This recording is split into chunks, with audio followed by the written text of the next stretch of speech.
안녕하세요. 대박파파입니다. 인스피언과 YJ 링크 상장이 끝났고 이제 다음 주 월요일 화요일에 청약하는 성우 기업 말씀드리겠습니다. 원래 K뱅크와 일정이 겹쳤는데 K뱅크가 상장을 철회하고 연기하면서 성우 단독 일정이 되었습니다. 2차전지 관련주인데요. 제가 이것저것 살펴보니 조금 양심적인 공모주다라는 생각이 들어서 저는 청약을 할 거거든요. 관련된 내용 말씀드리겠습니다. 성우는 원래 브라운관 TV용 부품 제조 및 판매 사업을 했다고 합니다. 하지만 브라운관 TV는 이미 역사 속으로 사라졌죠. 그래서 이제는 제품 다각화를 추진하였고 현재 2차전지 제조 및 판매 사업을 하고 있다고 합니다. 그래서 탑캡 아싸이 SA 아싸이라고 하는 요 제품이 전체 매출 72%의 아주 많은 비중을 차지하고 있습니다. 이것은 이제 2차 전지 제품인데요. 2차 전지 배터리에는 뭐 각형, 파우치형, 원통형이 있습니다. 그 중에서 원통형을 가장 많이 쓰고요. 그 이유 중에 하나가 이제 테슬라에서 쓰기 때문인데요.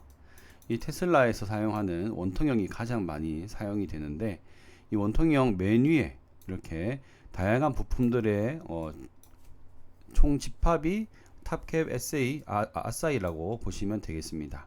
이것은 이제 전지의 화재를 막아주는 필수 안전장치라고 합니다. 우리나라에서 얼마 전에 벤츠가 인천인가요? 송도인가요? 그쪽에 그 화재가 한번 발생이 되었잖아요. 그래서 전기차 화재는 불이 났을 때 끄기도 힘들기 때문에 아예 화재가 안 나게 하는 것이 중요합니다.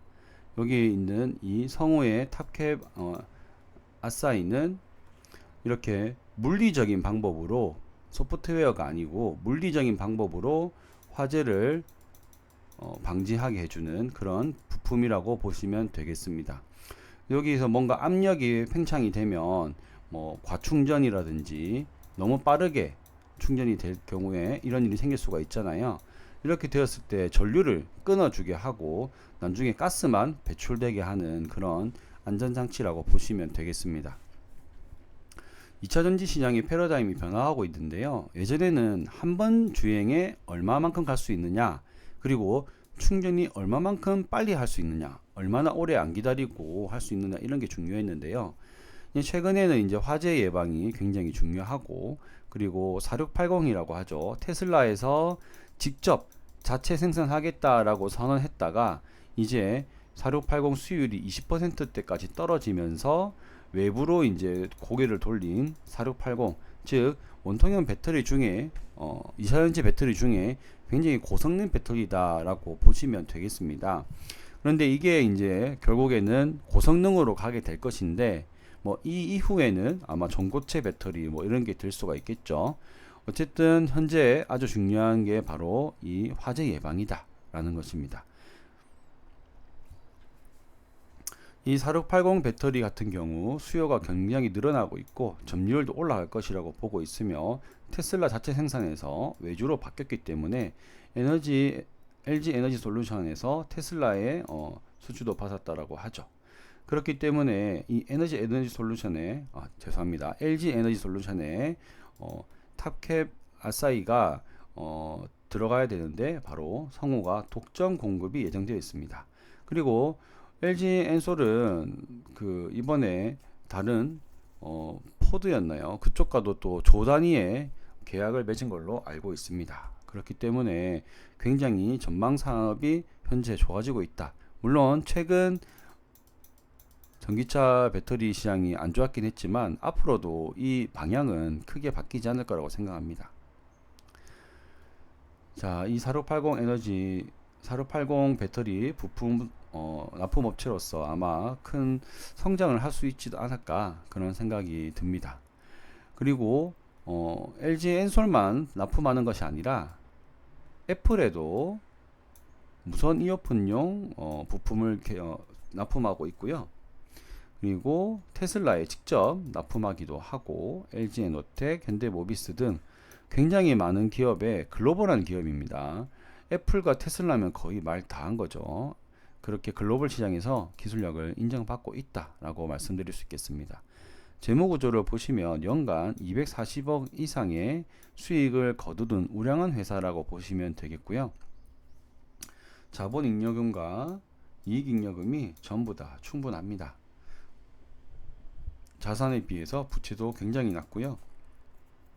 여러모로 봤을 때 정말 그냥 우량한 회사다라는 게 한눈에 보이는 재무제표입니다. 공모가 산정 요약표를 보시면 2024년도 최근 순이익을 255억, 작년과 재작년도 248억, 247억이잖아요. 그러니까 255억이 결코 비싸게 만들어 놓은 게 아닙니다. 사실 앞으로의 성장을 생각한다면 미래 실적을 가져와도 되겠지만 그렇게 하지 않았습니다. 비교기업 PER은 19배로 하였고요. 그렇게 했을 때 중앙평가가액이 33,000원입니다. 공모가 산정 결과 32,000원으로 결정이 되었는데요. 비교기업 PER도 그렇게 많이 땡겨온 것 같지 않고 수익도 많이 땡겨온 것 같지 않고 할인도 조금 있습니다. 그렇기 때문에 좀 양심적이지 않나 제가 생각했을 때 첫 번째 양심적으로 하고 있는 기업인 것 같습니다. 유사기업 비교 기업 성적을 보시면은요, 신흥, SC, 이닉스, 테이펙스가 있는데요. 최근 상장한 이닉스보다 오히려 테이펙스가 더 PER이 더 높습니다. 테이펙스는요, 그러면 사업에 연관성이 없어야 이 테이펙스가 뭐 필요 없는데 넣었다 이런 말을 할 수 있잖아요. 근데 제가 봤을 때 테이펙스는 적절하게 잘 넣은 것 같습니다. 현재 PER은 26배까지 떨어졌고요. 그리고 테이펙스는 테슬라 4680 관련주로서 2차 전지에 활용되는 그 공업용 테이프라고 할까요? 네. 원래 이 기업이 그 유니랩 혹시 아시나요? 랩 그리고 테이프, 뭐 우리 일상적으로 많이 쓰는 테이프, 그런 기업에서 2차 전지 부품 테이프 만드는 회사로 바뀌었거든요. 그런데 이 기업이 4680 관련된 뉴스에 주가가 왔다 갔다 하는 그런 주식이라고 보시면 되겠습니다. 그렇기 때문에 이 기업을 유사기업에 넣는 것도 그리 나쁜 선택이 아니었다라고 생각이 듭니다. 공모 개요를 보겠습니다. 32,000원 결정되었고요. 밴드 상단을 초과하였지만 나중에 또 양심적인 이유를 말씀드리겠습니다. 환불일은 2일이고 한국투자증권에서 청약하실 수 있습니다. 청약은 당일 계좌 개설 후 참여 가능하고요. 여기 우대 등급을 하시기 위해서는 이렇게 퇴직연금 가입 기준이 가장 편할 것 같은데요. 1천만원 이상 입금 실적이 있어야 되기 때문에 만약 필요하신 분들은 10월달부터 시작되는 현물 이전도 한번 생각해 보시는 것도 좋을 것 같습니다. 이번 청약에서는 활용하기는 쉽지 않을 것 같고요. 최소 10주 이제 16만원 필요하고요. 최대 12,000주까지 가능합니다. 1.92억 거의 2억 가까운 금액이 있기 때문에 웬만한 분들은 대부분 청약 한도가 모자라지 않으실 것 같습니다. 수요 예측 결과입니다. 제가 양심적인 것 같다고 말씀드렸던 두 번째 이유인데요. 경쟁률이 살짝 떨어지지만 2,300건 이상 참여를 하였고, 제가 항상 중요하게 보는 게 공모가 기준 위로 몇 퍼센트 제시했느냐인데 98%입니다. 근데 여기 보시면 35,000원 이상이 95% 제시를 하였습니다. 그러면 이전 기업들 같은 경우면 욕심을 부려서 35,000원으로 결정될 가능성이 굉장히 높습니다. 70% 위로만 올라가도 바로 그 가격 위로 선정하는 게 최근의 트렌드였는데 95%나 35,000원을 결정했음에도 32,000원으로 결정한 것은 굉장히 양심적인 두 번째 이유라고 생각이 듭니다. 화격 비율은 3.2%, 옛날이었으면 나쁘다라고 하겠지만 최근 0. 몇 %가 난무하는 시기인데 3.2%면 나쁘지 않다고 생각합니다.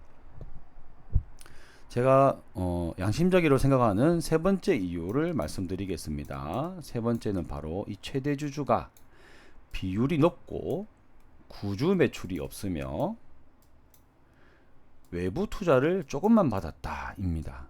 지금 여기 일단 주주 구성이 한 페이지에 끝난다는 것 자체가 외부 투자를 정말 적게 받았다는 거고요.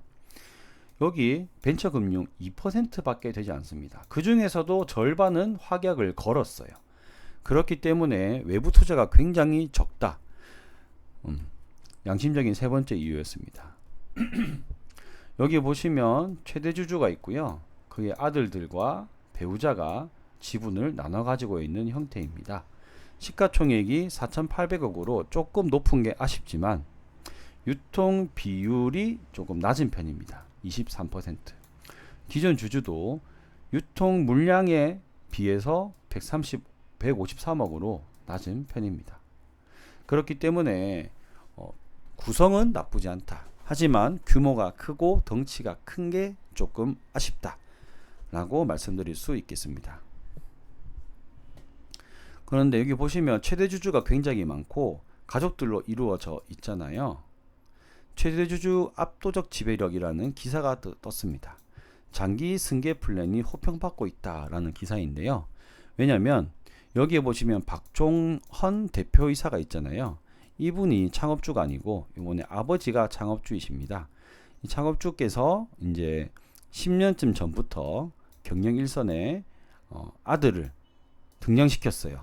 그리고 신사업을 이끌어서 이렇게 주력 사업으로 끌어올렸다. 능력 있는 2세다. 이렇게 경영자 2세다라고 보시면 되겠고요. 결국 이 대표이사의 힘으로 신사업을 일으키고 대표이사의 힘으로 상장까지 성공하겠죠, 이번에. 하기 때문에 굉장히 이제 승계 플랜이 좋다라고 말을 하고 있고요. 그리고 또 좋은 게 이게 최초 창업주가 공동 창업을 했대요. 그런데 요 두 분이 엑시트 나가는데 대부분 상장할 때 구주로 매출로 많이 하잖아요. 근데 이걸 회사에 흡수했답니다. 그렇기 때문에 이렇게 지금 주주 구성이 깔끔한 거죠. 그리고 소각 과정을 거치면서 이렇게 92%까지 올렸다라고 되어 있고요. 외부 투자 유치도 최소화했다라고 이야기하고 있습니다. 결국은 이 주주들이 이 기업이 현재보다도 더 올라갈 것이다 라고 생각하고 최대 주주가 비율을 꽉 잡고 있다 라는 회사로 보입니다. 조금 단점은 아마 승계 작업을 하게 됐을 때 양심적이라면 주가가 올라가도 요 가격 기준으로 승계를 하겠죠. 네. 하지만 양심적이지 않다면 주가를 박은 다음에 내려놓은 다음에 이제 주식을 이전하겠죠. 아마 세금 때문에 그렇습니다. 어떻게 할지는 모르겠지만 아직 우리는 공모주로서 상장 당일 파는 걸 염두에 두고 있기 때문에 우리가 아직까지 생각할 건 아니고요. 어쨌든 승계 작업도 되지 않을까. 대표이사가 78년생이고요. 회장님 여기 최대 주주가 49년생이라서 이제 75세시거든요. 그래서 아마 10년 이내에 천천히 승계를 하지 않을까 생각이 듭니다. 그리고 동생도 이렇게 들어와 있는데요. 보면 동생이 재직이 더 먼저 했어요. 그래서 혹시 이렇게 박박대전 형과 동생의 지분 싸움 일어날 수도 있겠죠. 왜냐면은 아내, 최대 주주의 아내가 있잖아요. 아내가 또 지분이 여기 또 보면은 11%가 있어요. 여기 11%를 이게 지분 작은 아들한테 딱 줘버리면은 지분이 이제 지분 관계가 역전됩니다. 이런 재미있는 상상도 하게 되는 그런 최대 주주 구성이었습니다. 주식 매도 선택권도 현재 의무 보유 확약을 다 걸어서 나올 게 없습니다. 이게 또 양심적이라고 저는 생각이 되더라고요. 자, 생각을 정리하겠습니다. 일단 2차전지 하락기였습니다. 분명 대표 기업들이 주가나 실적이 하락기였는데 큰 폭의 실적 하락이 없었습니다. 그리고 35,000원을 할 수 있는 수요 예측 결과였는데 32,000원으로 결정한 이 양심적인 선택 좋게 보이고요. 그리고 올해 상반기 매출을 보면 주식 마사지, 재무 마사지라고 하죠. 상장 전에 매출을 막 끌어당긴다든지 이런 식으로 매출을 확 뻥튀기를 하거든요. 그게 안 되어 있는 최근 4개 분기를 가지고 공모가 산정을 했다. 대주주 지분도 높고 외부 투자도 많이 안 받아서 좋다. 그래서 양심적이다 라고 제가 여러 번 말씀드렸습니다. 하지만 규모가 크고 유통 물량이 1,000억 원대나 되기 때문에 부담되는 건 사실입니다. 그리고 인스피언이 지금 힘을 못 쓰는 걸 보면서 조금 보수적으로 해야 하나 생각도 들었고요. 그럼에도 불구하고 공모주치고 괜찮아 보이는 요소들이 많고, 이거는 손해는 안 보겠다. 손해는 보지 않을 것 같다라는 생각이 들었습니다. 255억의 실적에 PER 20배를 하면 시총 5,100억 원인데요. 그러면은 한 16% 정도 수익이 나오는데요. 상장가를 고려하면 30에서 50%까지는 수익을 낼 수 있지 않을까 생각이 되고, 32,000원 공모 가격이기 때문에 30% 수익 내면 만원 이상이거든요. 만원 이상이기 때문에, 그래서 무조건 균등은 할 거고, 가성비 있게 546이 활용해서 청약할 예정입니다. 성우 기업 괜찮아 보이고 공모주로서도 뭐 수익은 날 수 있을 것 같다라는 게 제 생각입니다. 이렇게 해서 성우 말씀드렸고, 주말 잘 보내시길 바라겠습니다. 감사합니다.